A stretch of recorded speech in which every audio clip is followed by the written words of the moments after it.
It started with a single corn and ended with a lesson the whole forest would never forget. People of the land, gather close because tonight I'll tell you a story. Once upon a time, in the days when animals spoke and reasoned like men, when the earth was still young and the rivers had voices, there lived a tortoise named Mbe. Now, Mbe was not the strongest of animals, nor the fastest, nor the bravest, but he was the craftiest. His mind was as sharp as a hunter's knife, and his tongue was smoother than palm oil. Mbe loved one thing above all, to deceive others and boast about it. He believed that wit was the true strength of life, not muscles or horns. And so, when one evening the animals gathered at the village square to boast about their powers, Mbe sat quietly, listening. The leopard spoke of his claws. The lion boasted of his roar. The elephant trumpeted about his strength, shaking the very ground. But Mbe only smiled, slow and cunning. Then, one of the animals, a mischievous monkey, turned to him and said, "Mbe, we have heard you brag about your cleverness, but what can your cleverness buy you in this world? Can you get an elephant with a single corn?" The crowd roared with laughter. The thought alone seemed absurd. How could a tortoise, small and slow, win an elephant, the king of the forest, with just one grain of corn? But Mbe's eyes glimmered with mischief. He nodded slowly. "I accept the dare," he said, his voice calm. "Give me one corn, and within 7 nights I shall make that corn bring me an elephant." The animals laughed until their sides hurt. They thought it was a joke, but Mbe was serious. He picked up the single grain of corn, wrapped it in a small leaf, and went home. That night, under the light of the moon, he began to plan. The next morning, Mbe set out with the corn in hand. He walked and walked until he reached the compound of Okonkwo, the fowl owner, a man known for his many hens and cocks that scratched all day around his yard. When night fell and the man went to sleep, Mbe crept into the yard. Quiet as the wind, he dropped the corn on the ground where the fattest hen slept. He knew that by morning, the fowl would have pecked at it, and just as he expected, at dawn the corn was gone. When Okonkwo came out, he saw Mbe sitting beside the chicken coop, looking mournful. "Mbe, good morning, Okonkwo," said Mbe. "I am in great sorrow. I left my precious corn here last night, and now it is gone. Your fowl must have eaten it. You must pay me back." Okonkwo laughed. "Pay you back? It was just one corn." But Mbe shook his head solemnly. "That corn was special, a corn of destiny. You cannot replace it with another corn. You must give me the fowl that ate it."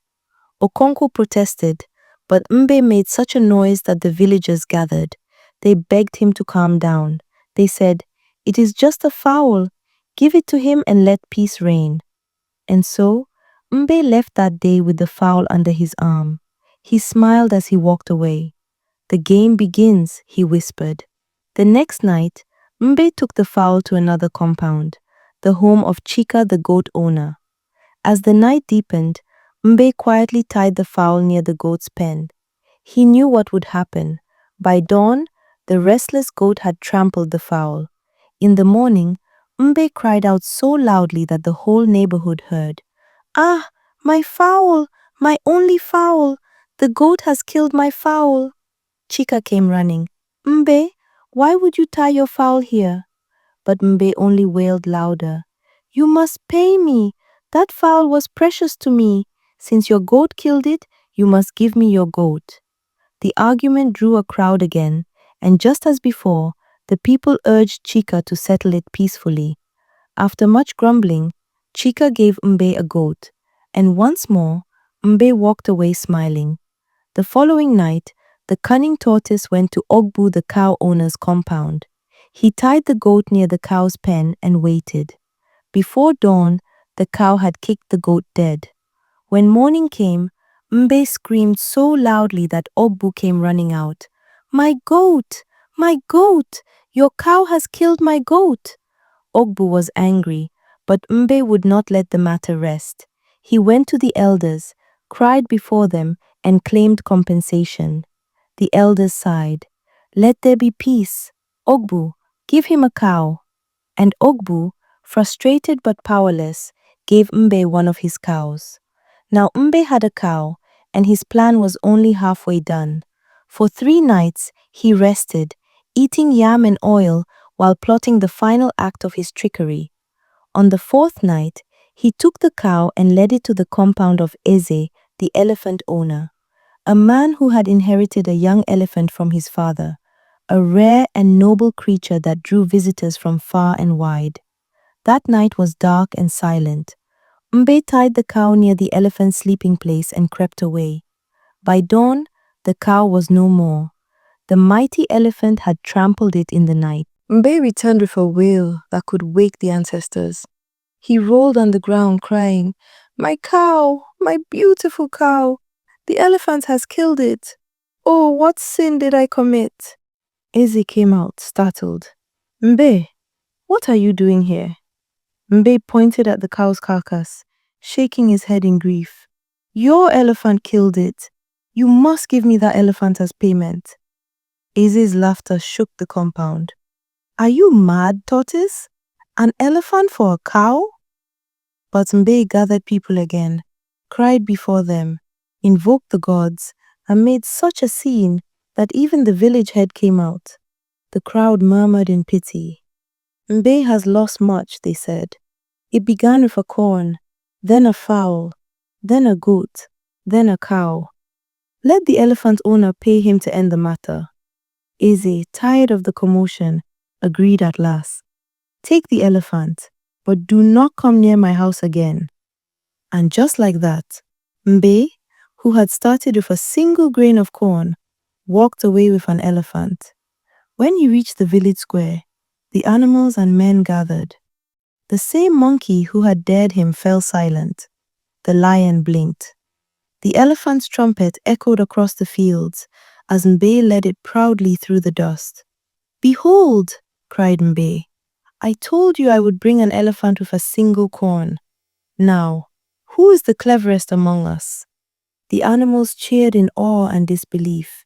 Even the elders nodded. Mbe had done what none could imagine. But the story did not end there. Days later, word of Mbe's deceit spread across the land. The fowl owner, the goat owner, the cow owner, and the elephant owner all realized they had been tricked.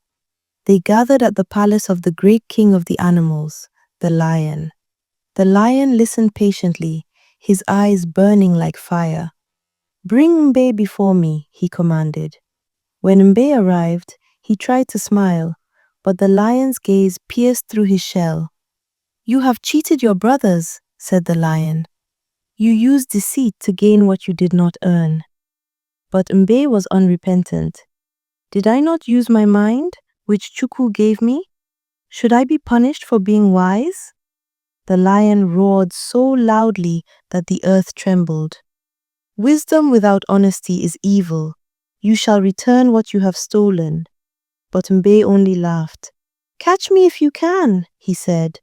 And before the lion could blink, the tortoise dove into the river beside the palace. The water swallowed him whole. From that day, it is said that the tortoise hides in his shell whenever danger comes, for he still fears the wrath of those he deceived. And some say, on moonlit nights, when the air is still and the world is quiet, you can hear him whisper from his shell, "A single corn can feed the greedy, but destroy the wise." Cleverness without truth leads to downfall. Greed grows from deceit, and deceit always returns to its master. And so ends the tale of the tortoise and the golden corn. Tell me, story seeker, if you had that one corn, what would you have done?